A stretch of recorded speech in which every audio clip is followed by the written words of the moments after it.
지금도 눈을 감으면 그날의 소리가 선명하게 들려요. 앰뷸런스 사이렌 소리, 사람들의 웅성거림, 그리고 병원 복도에 울려 퍼지던 의사의 말. 죄송합니다. 너무 늦었습니다. 나는 허공을 부여잡은 채 주저앉았습니다. 지금 막 세상을 떠났다는 그 사람, 박도현. 남편이자 내 아이의 아버지였던 사람이 그렇게 간단히 끝났다고 했습니다. 38배 나이에 남편을 먼저 떠나보낸 여자는 누구도 쉽게 손을 내밀지 않더군요. 문상을 마치고 돌아온 그날 밤, 나는 아이 방에 걸린 도현의 사진을 바라보다가 무너졌습니다. 도현아, 왜 이렇게 갑자기 간 거야? 장례식 내내 말 한마디 못했던 아들 준호는 마른 입술로 묻더군요. 아빠, 진짜로 다시는 못 보는 거야? 그 말에 나는 아무 말도 못했습니다. 말해봤자 모두 거짓일 테니까요. 나는 아이를 안고 이불 속에서 조용히 울었습니다. 도현의 체온이 남아있는 베개를 끌어안은 채 그 사람의 냄새를 흠뻑 들이마시며 잠들곤 했어요. 시간은 흘렀고 사람들은 돌아섰습니다. 서너 달이 지나니 누구도 연락하지 않았고 일상으로 복귀하라는 소리만 들려왔습니다. 그런데도 나는 여전히 그의 사망진단서를 붙들고 살았죠. 그렇게 반년쯤 지났을까요? 어느 날 우편함에 도현 앞으로 날아온 고지서 하나가 꽂혀 있었습니다. 대출이자 청구서였어요. 그건 이상했어요. 사망 처리가 되었는데 어떻게 여전히 그 사람 앞으로 고지서가 오는 걸까요? 처음엔 단순한 행정 실수겠거니 생각했죠. 하지만 그 이후로도 계속 도현 앞으로 뭔가가 도착했습니다. 택배, 우편물, 심지어 휴대전화 요금 고지서까지. 분명 그는 죽었는데 어딘가에서 여전히 살아있는 사람처럼 흔적을 남기고 있었습니다. 처음엔 무서웠고 그 다음엔 분노가 몰려왔습니다. 혹시 뭐라도 숨겨진 게 있는 건 아닐까? 그의 친구에게도 물어봤지만 다들 별다른 소식은 없다고 했어요.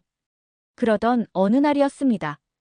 장 보러 나갔던 어느 늦은 오후, 준호가 갑자기 길에서 내 손을 잡아 끌며 소리쳤습니다. 엄마, 아빠다. 순간 가슴이 멎는 줄 알았습니다. 준호가 가리키는 방향을 따라 시선을 돌리자 멀리서 한 남자가 걸어가고 있었어요. 그 뒷모습, 걸음걸이, 심지어 코트를 여미는 버릇까지. 그건 도현이었습니다. 도현아. 나는 무작정 그 사람을 향해 달렸습니다. 쫓아가며 외쳤지만 이미 거리는 분주했고 사람들에 가려 그 남자는 사라졌습니다. 그날 이후 내 마음속에 자리했던 죽음은 더 이상 확실하지 않았습니다. 혹시 정말 살아있는 건 아닐까? 진실을 확인하고 싶다는 집념은 결국 날 낯선 곳으로 이끌게 됩니다. 그곳에서 내가 마주한 현실은 상상조차 못했던 또 다른 세상이었죠. 그날 이후로 나는 마치 수사관이라도 된 듯 도현의 흔적을 추적했습니다. 은행에 문의해봤지만 개인정보라며 알려주지 않았고 휴대전화 회사도 마찬가지였습니다. 사망 신고가 접수되었기 때문에 더 이상 정보 제공은 어렵습니다. 그 말이 오히려 더 수상하게 들렸습니다. 그런데 이상한 건 도현의 번호로 전화를 걸면 연결음이 울린다는 거였습니다. 누군가 받고 있지는 않았지만 끊기지도 않았어요. 이게 말이 됩니까? 나는 무작정 통신사 지점으로 달려갔고 거기서 한 가지를 알아냈습니다. 요금 납부는 계속 자동이체로 처리되고 있습니다. 이 주소로요. 그 직원이 내민 화면 속에는 처음 보는 주소가 적혀 있었습니다. 경기 외곽, 산 밑에 있는 작은 동네. 나는 주저하지 않았습니다. 차를 빌려 그 주소로 향했고 1시간 남짓 달려 도착한 그곳은 생각보다 더 조용하고 외진 마을이었습니다. 길 양옆으로 논이 펼쳐졌고 닭 울음소리까지 들리는 동네였죠. 주소가 가리키는 집 앞에 도착했을 때 심장이 미친 듯이 뛰기 시작했습니다. 낡은 담장이 있었고 담 너머로 허름하지만 살아있는 듯한 기운이 감도는 집이 보였습니다. 차에서 내려 조심스럽게 대문을 두드리자 안에서 인기척이 느껴졌습니다. 그 순간 문이 살짝 열렸고 한 여자가 고개를 내밀었습니다. 누구세요? 그 여자는 마흔 즈음 되어 보이는 얼굴이었고 목소리는 낯설었습니다. 하지만 그 뒤로 살짝 열린 문틈 사이로 누군가의 뒷모습이 스치듯 지나갔습니다. 나는 숨을 삼키며 물었습니다. 혹시 여기 박도현 씨 계세요? 여자는 잠시 머뭇거리더니 조심스레 묻더군요. 누구신데요? 숨이 턱 막혔습니다. 한순간에 할 말을 잃었죠. 하지만 마음을 다잡고 말했습니다. 저는 도현 씨의 아내입니다. 사망 신고도 제가 했어요. 그 말을 들은 여자의 얼굴이 굳어졌습니다. 잠시 정적이 흘렀고 여자는 이내 문을 닫으며 말했습니다. 죄송하지만 잘못 오셨어요. 문은 굳게 닫혔고 아무 소리도 들리지 않았습니다. 나는 멍하니 그 앞에 서 있었습니다. 그 집은 분명 사람이 살고 있는 집이었고 분명 도현과 닮은 사람이 안에 있었습니다. 그리고 그 여자는 도현의 존재를 알고 있는 눈치였어요. 차로 돌아가는 발걸음이 무거웠습니다. 머릿속이 뒤죽박죽이었습니다. 죽은 게 아닐 수도 있어. 그게 도현이라면 왜 숨고 있는 거지? 그리고 저 여자는 누구지? 온몸이 떨렸습니다. 배신감, 혼란, 그리고 더 깊어지는 의심. 나는 돌아오는 길에 무심코 편의점에 들러 종이와 펜을 샀습니다. 그날 밤 가만히 앉아 머릿속을 정리하며 노트에 한 줄을 썼습니다. 박도현, 죽은 줄 알았던 남편. 어딘가에서 살아있다. 그리고 다른 여자와 함께 있다. 그 순간 내가 겪어온 지난 반년의 모든 슬픔이 한순간에 증오로 변해가기 시작했습니다. 이제는 물어야겠죠. 왜 죽은 척했는지, 왜 나와 준호를 버린 건지. 진실은 반드시 밝혀야 했습니다. 다음 날 아침, 나는 일찍부터 아이를 학교에 보내고 바로 전날 찾았던 그 집 근처로 향했습니다. 단단히 결심했죠. 더는 의심만 할 수 없었습니다. 도현이 정말 살아있다면, 그리고 저 여자가 그의 곁에 있다면 나는 그 이유를 들어야 했습니다. 집 앞에 도착한 시간은 아침 8시쯤이었어요. 마을은 여전히 고요했고 그 집 대문은 닫혀 있었습니다. 나는 멀리서 담벼락 너머를 살폈습니다. 그리고 그 모습을 또 한 번 보게 되었습니다. 도현. 정확히는 박도현이란 이름을 가졌던 내 남편. 그는 마당에서 나무를 패고 있었습니다. 낡은 청바지에 셔츠 소매를 걷은 채 흙먼지를 뒤집어 쓴 얼굴로 한 아이의 옆에서 미소를 짓고 있었죠. 그 순간 시간은 멈춘 듯 했습니다. 마치 낯선 영화 한 장면을 바라보는 느낌이었어요. 그리고 더 놀라운 건 그 아이였습니다. 아빠, 물 가져왔어. 10살쯤 되어 보이는 남자아이가 조그만 손으로 물병을 건넸고 도현은 그걸 받아들며 웃었습니다. 그 목소리 분명히 아빠라고 불렀습니다. 아니, 그건 나의 아들, 준호의 호칭이었어야 했는데. 나는 숨을 참으며 그 모습을 지켜봤습니다. 말도 안 되는 현실 앞에서 내가 어떻게 해야 할지 머릿속이 하얘졌죠. 한참을 그렇게 서 있었을까요?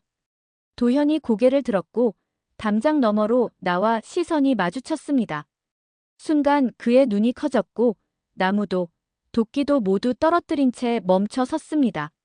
마치 귀신을 본 사람처럼 말이죠. 나는 천천히 다가갔습니다. 도현은 한 걸음도 움직이지 못하고 있었어요. 내가 가까이 다가가서 입을 열었습니다. 살아있었구나, 도현아. 그 말에 도현은 입술을 떨며 말했습니다. 은정아, 이건 설명하려고 했어. 그게 설명할 일이야? 내 목소리는 차가웠고 두 손은 떨리고 있었습니다. 그날 사고는 계획된 거였니? 내가 너를 묻고 나서도 계속 다른 여자와 이렇게 산 거야? 말하는 내내 숨이 막혔고 가슴이 조여왔습니다. 도현은 나를 똑바로 쳐다보지 못하고 시선을 피한 채 조용히 말했어요. 은정아, 나 그날 진짜 죽을 뻔했어. 사고 났을 때 기억이 다 사라졌고 깨어나 보니 이름도 가족도 생각이 안 났어. 그 여자 민선이. 그 사람이 날 병원에서 간호했어. 그렇게 함께 살게 됐고 아이도 생겼어. 기억이 안 났다고? 나는 믿을 수 없었습니다. 기억을 잃은 사람이 왜 아직도 박도현이란 이름을 쓰고 왜 연락 한 번 없었는지 묻고 싶었어요. 기억은 두어 달 지나면서 돌아왔어.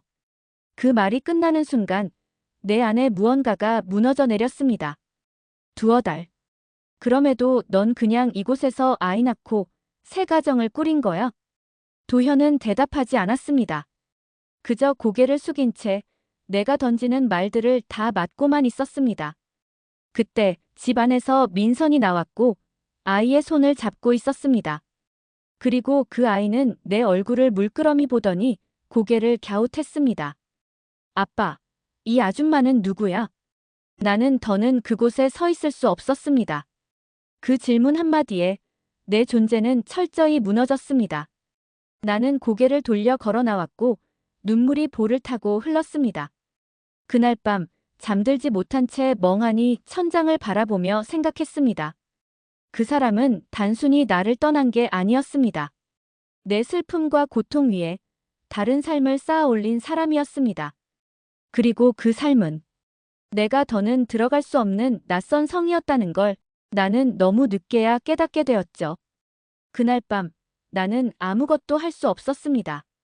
손끝 하나 움직이기 어려울 정도로 무력했고 눈물은 끝내 멈추지 않았습니다.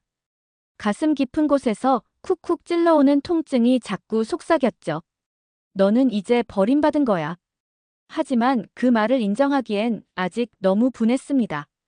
아이를 재우고 혼자 주방에 앉아있던 나는 결국 손에 쥔 숟가락을 내려놓았습니다.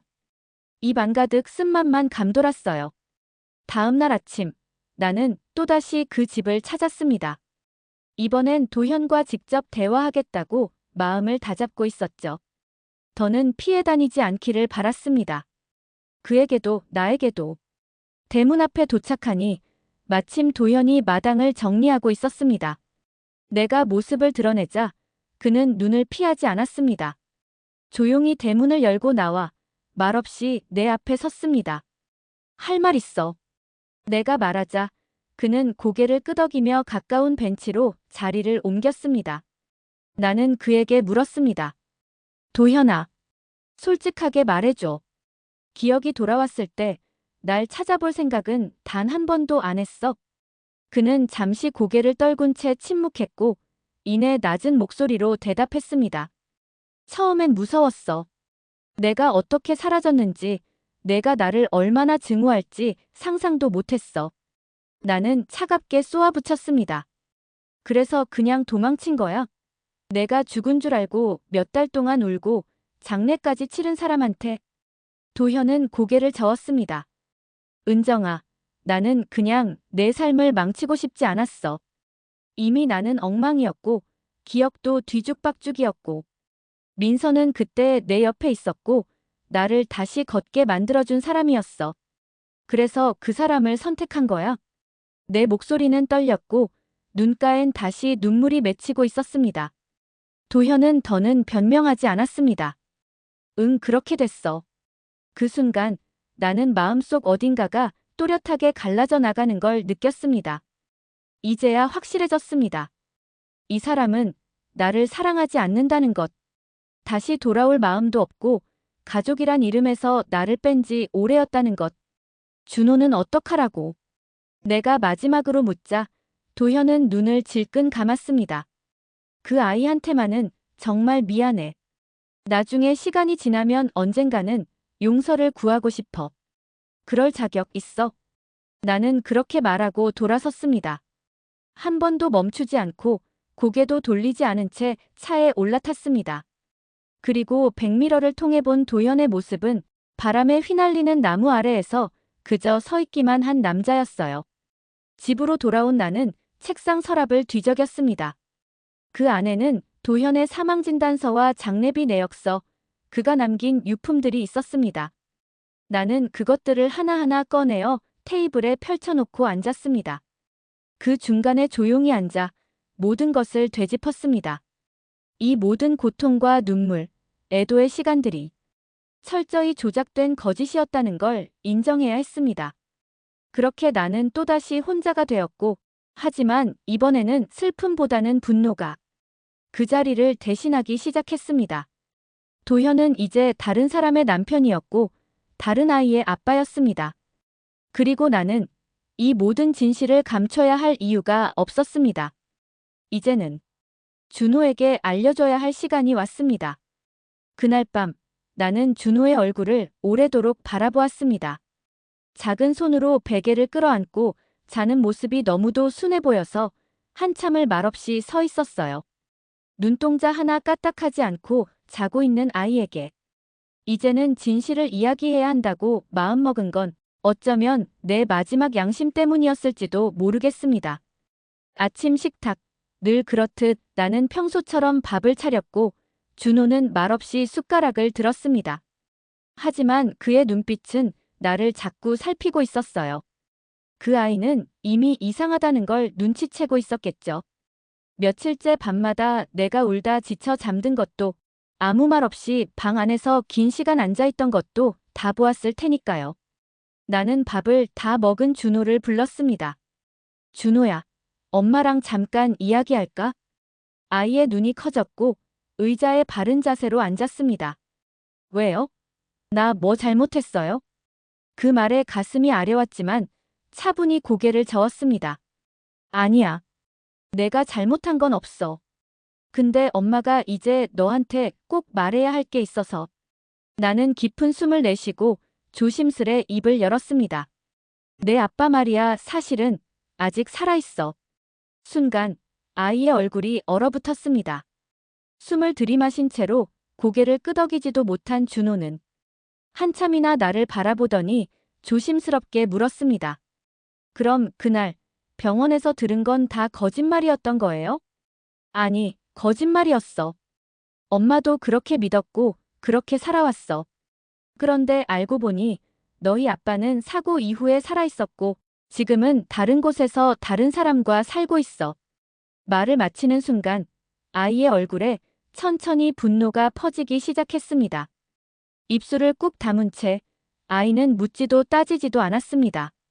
하지만 그 눈빛은 말하고 있었죠. 모든 게 무너졌다고, 모든 게 달라졌다고. 그럼 나한테는 왜 안 왔어요? 왜 아빠는 나한테 한 번도 연락 안 했어요? 나는 그 질문에 아무 대답도 할 수 없었습니다. 도현의 대답을 그대로 전할 수는 없었어요. 그건 너무 잔인했거든요. 모르겠어. 아마 미안해서 그랬을 거야. 아니면 너무 늦었다고 생각했겠지. 그건 변명이에요. 아이의 목소리는 작았지만 단호했습니다. 나는 아이의 손을 조심스레 잡았습니다. 준호야, 내가 아빠를 보고 싶다면 엄마가 데려다 줄게. 내가 직접 판단해도 좋아. 준호는 고개를 숙인 채 아무 말도 하지 않았습니다. 그날 하루 종일 아이는 말이 없었습니다. TV도 안 보고 책도 안 펼치고 그냥 창밖만 바라보고 있었어요. 그리고 해가 저물 무렵 아이가 조용히 입을 열었습니다. 엄마, 나 진짜 아빠 얼굴을 기억 못해요. 그 말에 가슴이 찢어질 듯 했죠. 사진으로만 봤던 얼굴, 그리움으로만 채워졌던 그 사람. 하지만 실제로 함께했던 시간은 너무도 짧았기에 이제는 기억조차 희미해졌다는 말이었어요. 그래서 직접 보고 싶어요. 지금이라도 어떤 사람인지 내가 확인하고 싶어요. 나는 고개를 끄덕였습니다. 이제 모든 건 움직이기 시작했죠. 감춰졌던 것들이 드러나고 멈춰있던 시간들이 다시 흐르기 시작했습니다. 이 아이가 아버지 앞에서 어떤 말을 할지, 도현이 아이를 보고 어떤 얼굴을 할지 그 누구도 예측할 수 없었습니다. 하지만 단 한 가지는 분명했습니다. 이제부터는 누구도 이 진실에서 도망칠 수 없다는 것. 이제 진짜 마주할 시간입니다. 그날 오후 나는 준호의 손을 잡고 다시 한번 그 마을로 향했습니다. 차 안은 조용했고 라디오도 껐습니다. 오직 바퀴 소리만이 굴러가며 긴장된 침묵을 채웠습니다. 준호는 창밖을 바라보며 말했어요. 엄마, 나 무서워요. 나는 조용히 아이의 손을 쥐었습니다. 괜찮아. 내가 무서워할 필요는 없어. 있는 그대로 보고 느끼면 되는 거야. 1시간쯤 달려 도착한 집 앞. 담벼락 너머로 마당이 보였고 그 안에 여전히 도현이 있었습니다. 이번엔 준호가 먼저 차에서 내렸습니다. 나는 말없이 그의 뒤를 따랐죠. 도현이 우리를 보고 멈췄고 손에 들고 있던 삽을 놓았습니다. 그리고 그 순간 준호가 앞으로 걸어 나갔습니다. 천천히 조심스럽게.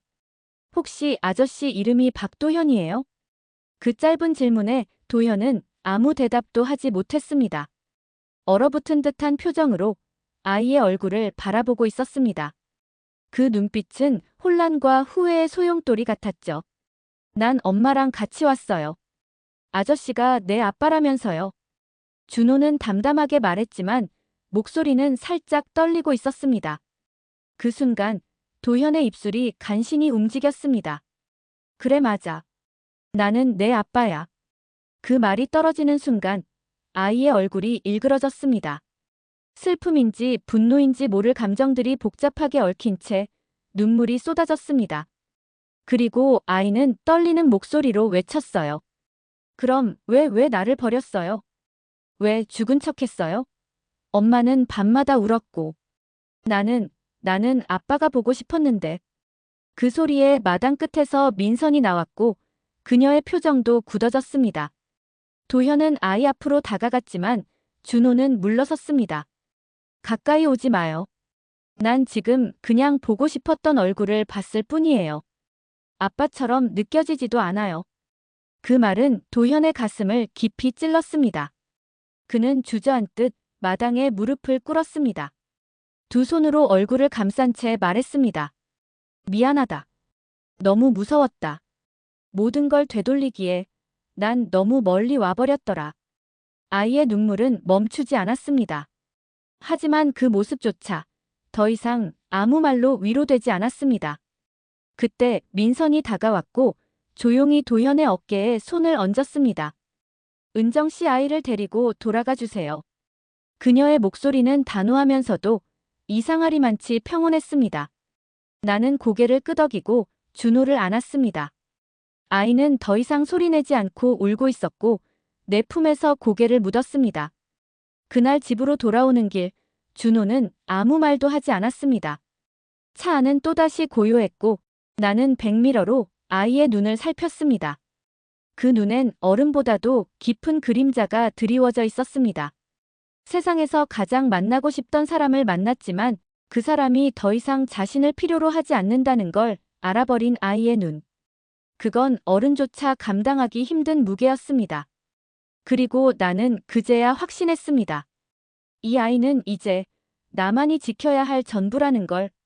그 누구에게도 이 아이를 다시 상처 입히게 둘 수는 없다는 걸. 이제는 모든 걸 끝내야 합니다. 그 사람을 내 삶에서 완전히 지워야 할 시간입니다.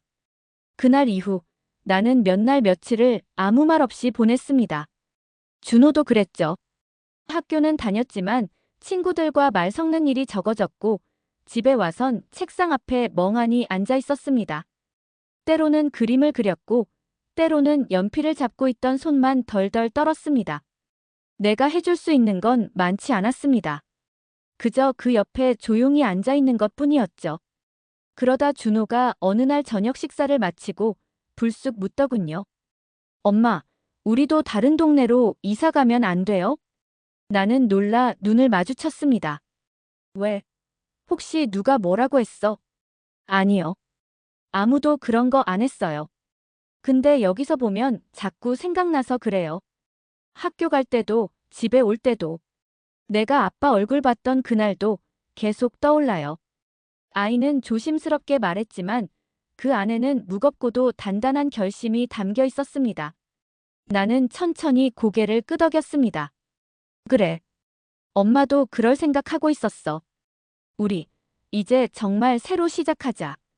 그날 밤, 나는 오랜만에 서랍 깊숙이 묻어뒀던 도현의 물건들을 꺼냈습니다.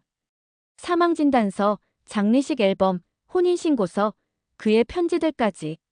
하나하나 꺼내어 종이봉투에 담고 낡은 사진 몇 장은 손에 들고 오래도록 바라봤습니다. 사진 속의 도현은 웃고 있었고 그 웃음은 지금의 기억과는 너무도 달랐습니다. 내가 사랑했던 사람, 내가 믿었던 사람, 그리고 함께 미래를 그렸던 사람이었습니다. 하지만 그 사람은 이제 더 이상 여기에 존재하지 않았습니다. 남은 건 과거의 환영과 그 환영으로부터 벗어나야 할 내 삶이었습니다. 며칠 후 이삿짐을 싸기 시작했습니다. 집 안 곳곳에 묻어있던 시간들을 하나씩 정리해 나가는 일은 생각보다 훨씬 더 고된 작업이었습니다. 책꽂이 한 칸 비우는데도 한참을 멍하니 서 있었고 아이 옷장에서 도현이 사준 옷 하나가 나올 때마다 숨이 턱 막혔습니다. 하지만 나는 참았습니다. 더 이상 과거에 붙들려 살 순 없었습니다. 그리고 이사 하루 전날 나는 조용히 혼자 마을 외곽의 작은 언덕에 올랐습니다. 손에는 도현의 물건이 담긴 종이 상자가 들려 있었고 그곳에는 오래전 우리가 함께 왔던 나무 한 그루가 서 있었습니다. 바람이 살짝 불었고 잎사귀가 사각이며 흔들렸습니다. 나는 상자를 내려놓고 거기서 편지 한 장을 꺼냈습니다. 그건 도현이 결혼 초기에 써준 손편지였습니다. 은정아, 나는 앞으로 내 옆에서 늘 함께 할 거야. 힘들 때든 기쁠 때든 우린 같이 늙어가야 하니까. 나는 그 편지를 오래도록 바라보다가 조용히 입을 열었습니다. 그 약속, 내가 먼저 깨뜨렸어. 나는 오랫동안 그 말을 믿었는데. 이젠 나도 그만 놓을래. 그리고 나는 상자를 조심스레 땅에 묻었습니다. 삽질을 하며 손에 흙이 묻어도 눈물은 더 이상 나오지 않았습니다. 그저 마음속 깊은 곳에서 한 줄기 짙은 감정이 천천히 흘러나올 뿐이었습니다. 모든 걸 묻고 내려오던 길, 나는 처음으로 홀가분한 숨을 내쉴 수 있었습니다. 이제 정말 나는 그를 떠나보내는 연습이 아니라 떠나보낸 사람으로 살아갈 준비를 해야 했습니다. 이사 당일 아침, 우리는 이른 시간부터 분주했습니다. 짐은 많지 않았어요. 필요 없는 것들은 거의 다 버렸고 준호와 나는 단출한 가방 몇 개만 챙겼습니다. 집을 나서기 전 나는 거실 한복판에 서서 천천히 고개를 돌렸습니다. 여기엔 웃음도 있었고 울음도 있었고 오래도록 누군가를 기다리던 발자국도 남아 있었습니다. 하지만 지금은 아무도 없습니다. 텅 빈 집엔 이제 시간마저 조용히 떠날 준비를 하고 있었죠. 준호야, 다 됐지? 내가 묻자 아이는 고개를 끄덕이며 현관문 앞에 서 있었습니다. 우리 이제 어디로 가요? 조금 더 북쪽으로. 강이 흐르고 산도 보이는 동네야. 사람도 적고 좀 더 조용할 거야. 아이의 입꼬리가 살짝 올라갔습니다. 그 표정을 보니 나도 모르게 웃음이 번졌습니다. 아직 작고 여린 아이지만 이제는 어른보다도 단단한 마음을 가진 것 같았습니다. 이삿짐 트럭이 골목길을 돌아 나가는 걸 지켜보며 나는 조용히 중얼거렸습니다. 잘 가라, 도현아. 이제 그 이름은 내 안에서 꺼내지 않을 겁니다. 더 이상 그를 원망하지도 기억하지도 않을 겁니다. 도착한 새 동네는 한적했고 낡았지만 햇살이 잘 드는 작은 집이 우리를 기다리고 있었습니다. 창문 너머로 보이는 산자락과 저 멀리 흐르는 강. 그 풍경은 낯설었지만 왠지 익숙했고 무엇보다 편안했습니다. 짐을 정리하다 말고 나는 벽에 조그만 액자를 하나 걸었습니다. 그 안엔 내가 준호와 함께 찍은 사진이 담겨 있었어요. 그날 동물원에서 찍었던 사진. 준호가 얼굴에 아이스크림을 묻히고 웃던 그 장면. 그리고 내 팔에 안긴 채 잠시도 떨어지지 않으려 했던 그 순간. 이제 나에게 가족은 이 아이 하나면 충분했습니다. 밤이 되어 불을 끄고 침대에 누운 아이가 조용히 물었습니다. 엄마, 우리 여기서 오래 살 수 있죠? 나는 한참을 생각하다가 말했습니다. 응. 이제는 우리 둘이서 어디든 갈 수 있어. 근데 여기 참 좋다. 엄마도 마음에 들어. 아이의 숨소리가 점점 느려지더니 이내 잠에 들었습니다. 나는 창밖을 바라봤습니다. 별이 총총히 떠 있었고 아무런 말도 하지 않아도 위로가 되는 밤이었습니다. 세상을 떠난 줄 알았던 남편이 다른 집에서 살아가고 있었던 그 진실은 이제 더 이상 내 삶을 흔들 수 없었습니다. 나는 그를 지운 것이 아니라 이제 내 세계에서 내려놓은 것 뿐입니다. 그 사람은 그 사람대로의 인생을 살았고 나는 나대로의 시간을 살아낼 겁니다. 그리고 언젠가 이 아이가 더 크고 지금 이 모든 기억을 돌아볼 때쯤엔 그저 이렇게 말해주고 싶습니다. 엄마는 절대로 너를 떠난 적 없었고 너와 함께 살아내느라 참 많이 애썼다고. 그 말이면 충분합니다. 우리의 삶은 지워진 사랑이 아니라 지켜낸 사랑으로 남을 테니까요. 오늘의 이야기는 여기까지입니다.